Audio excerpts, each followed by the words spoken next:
I was driving to the doctor for my annual physical, so needless to say I had to go back a couple of days later to have my blood pressure taken again.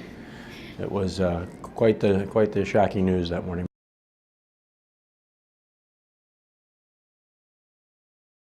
It was remarkable, the cravenness and the depths to which it ran was really stunning and unnerving. I've got this thing, and it's golden, and I'm just not giving it up for nothing. I suppose, revealed the worst of what we all thought was possibly true, but it certainly became emblematic for a course of behavior that led to a very unfortunate chapter in our state's history.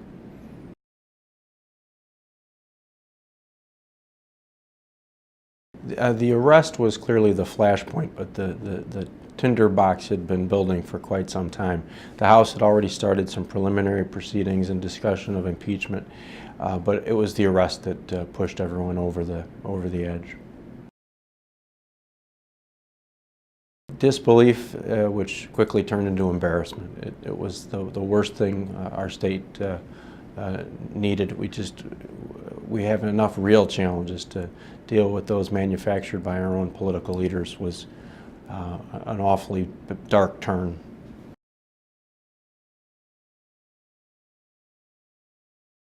It was quite a remarkable undertaking from that point forward, and I really applaud the Senate, Democrats and Republicans. We rallied as an institution. I think that we as members of the Senate felt duty-bound to do this well, to do it fairly, to make sure that whatever proceedings might occur reflected well on the institution. There was a certain nobility to it, and I applaud my colleagues for recognizing how important it was for the long-term institutional reputation to do it right.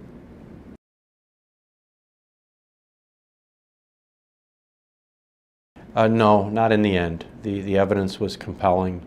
There was nothing that came about in the trial that I think would have dissuaded members from voting. It was clear that the political environment was so toxic as a result of the governor's behavior that a unanimous decision was necessary. We learned through the trial and the behavior leading up to the trial some of the nuances and idiosyncrasies of the governor's personality. I think that the evidence that was proved in that impeachment trial demonstrated for most of us that there was no place for that in Illinois government.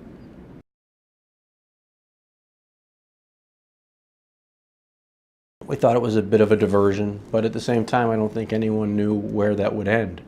He was clearly trying to reach beyond the Senate walls and get directly to the public in Illinois, the voters.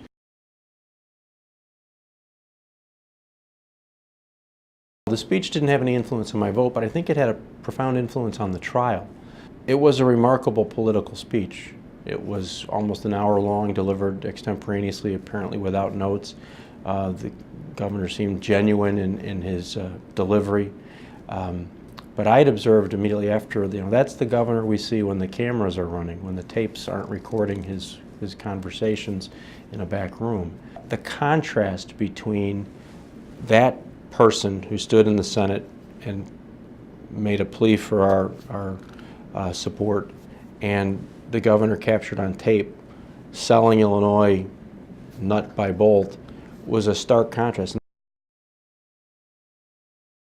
No, it was a unique chapter in Illinois history, I certainly hope, but it was the right thing for the Senate to do. It was the right thing for the state, and I don't have any doubts today that we did the right thing at the right time in a respectful, expeditious fashion.